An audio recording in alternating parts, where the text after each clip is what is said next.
Okay, today's video po ay tungkol lang po sa pinagkaibahan ng human boost at saka bot services, bot boost. So, ganito po yan.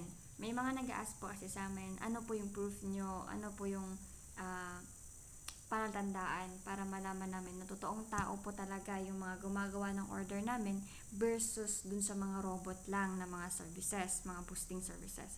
So, ngayon po kasi dito sa Facebook, madami na po na mga owners na gumagamit ng boosting system at nakadepende po yan kung ang gamit ng owner ay human boost or bot services. Ibig sabihin, yung bot services ay robot. So, ganito po yan. So, ito pong website namin, ito po yung medyo kakaiba sa kanila. So, first, ano muna yung human boost? So, yung human boost po, parehas po sila ni bot services ng website. Magkakaiba lang po ng design. Pero, ang pinagkaibahan lang po nila is yung service. So, paano nagkakaiba yung service? Ang pinagkaiba lang po ay human boost po yung sa amin. So, pag sa human boost po, totoong tao po talaga, totoong users po yung magdadala ng orders nyo. Well, sa bot services naman po, mga gawang robot lang po. Robot po yung magdadala ng services nyo. Usually, ang palatandaan yan ay walang profile, walang post sa profile. Yung gray lang po talaga. Ganyan. Yan po yung mga boosting services. Kapag naman po human boost, syempre, andito na po yung mga new accounts and yung mga old accounts. Yung new accounts po, yung mga bagong create lang na Facebook. Kunwari si user, hindi naman siya na Facebook, ganyan-ganyan. Ginawa niya lang niya para i-hide yung, ginawa lang niya para kumita ng pera at ang gusto niya i-hide yung identity niya, so gagawa siya ng new. At the same time, active ang site, ang account. Then, yung old naman is yung may mga madami-dami ng friends, yung mga old na matagal ng users ng Facebook, ng YouTube, ng Instagram, ng TikTok, basta iba-ibang platform. So, sa bot naman, talagang wala po siyang profile at wala din pong info dun sa kanyang service. Okay. And then,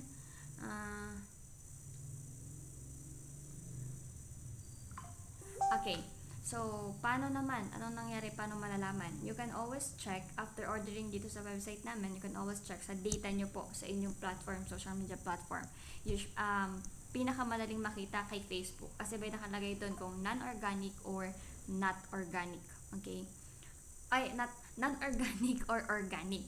Makikita nyo po yun. Doon naman kay YouTube, makikita nyo po yung data kung sino-sino po yung mga nagdala ng inyong mga orders. Meron din kay TikTok, kay Instagram, pero mas madali pong makita kay Facebook and YouTube. So, ang gagawin nyo po, mag-order lang po kayo dito. Ayan, new order, mag-sign up. Andiyan po sa description box yung yung website.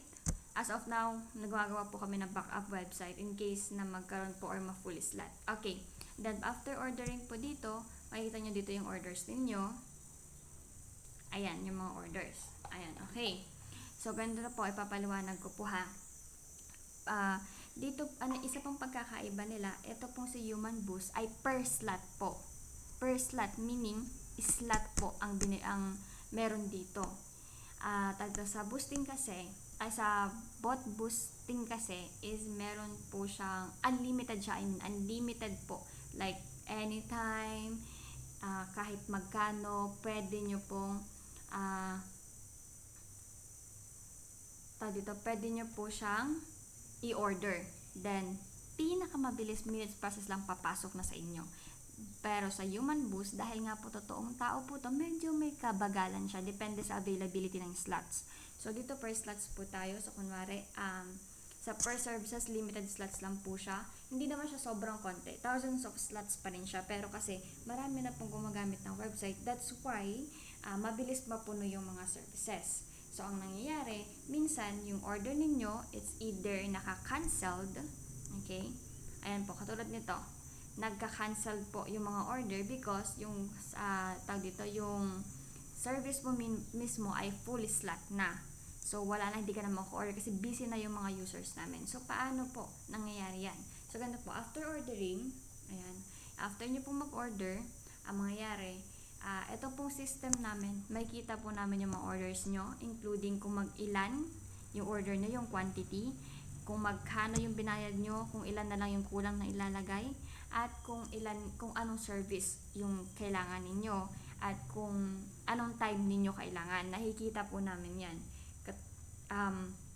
Pagka nakita na po na nag-submit na po kayo ngayon, ipapasa naman po namin to. Naka-automatic pasa po siya dun sa isang system po namin na kung saan nandun po yung mga users namin para po maggawa ng inyong order.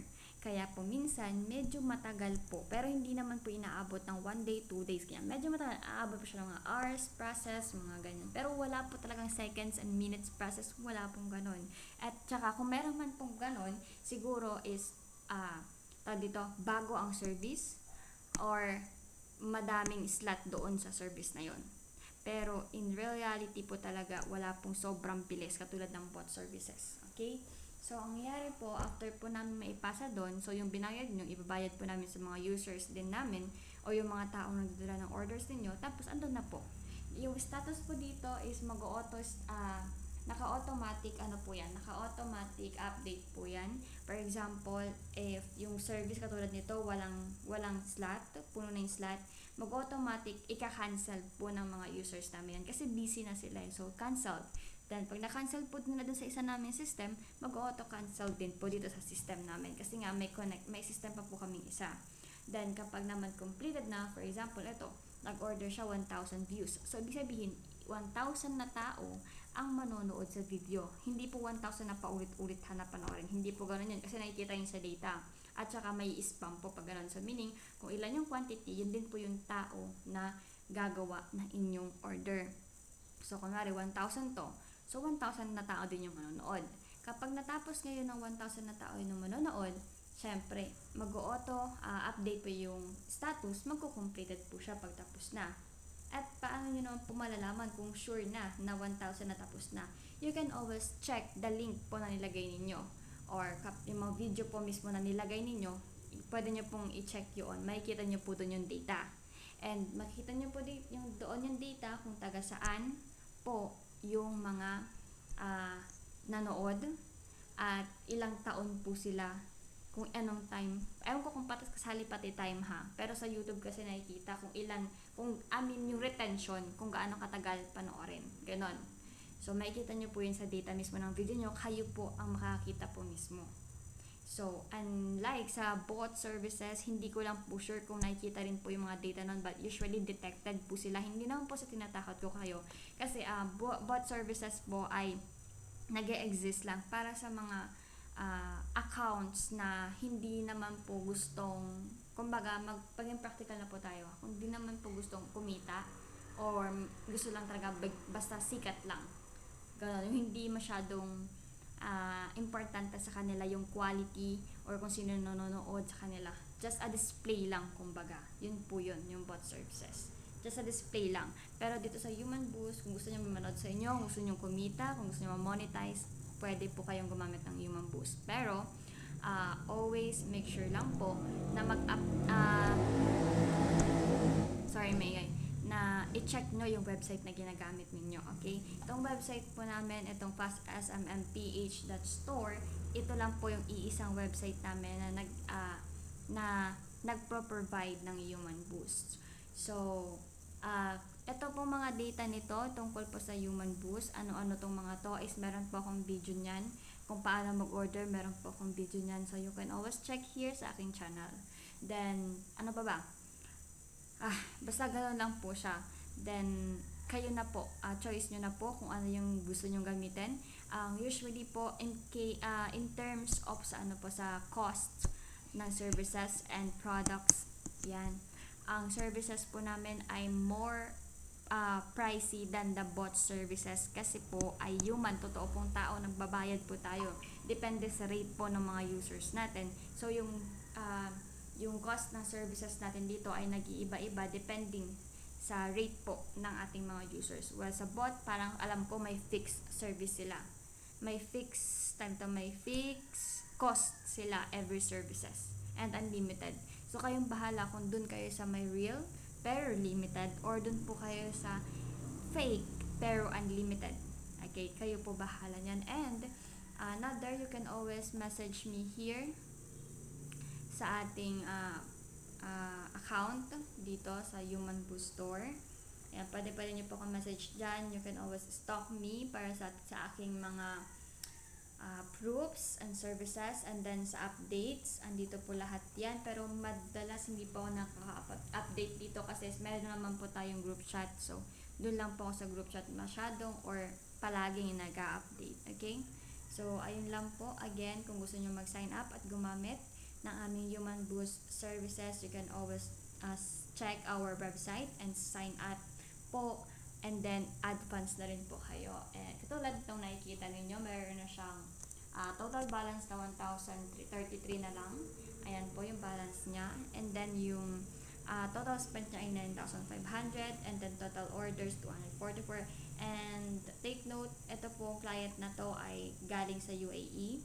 At bagong add lang niya po dito. Nag-start siya dito parang December 15. Noong December 15 lang po siya at ngayon ay January 31. So, meron na po siyang 1 month. So, bago pa lang po siya. So, ayan, always message me kung meron po kayong questions. And also, open din po pala ako para sa making ng site or child panel. Ganyan. Open din po. Just message me lang pag may tanong kayo. Yun lang. Thank you so much.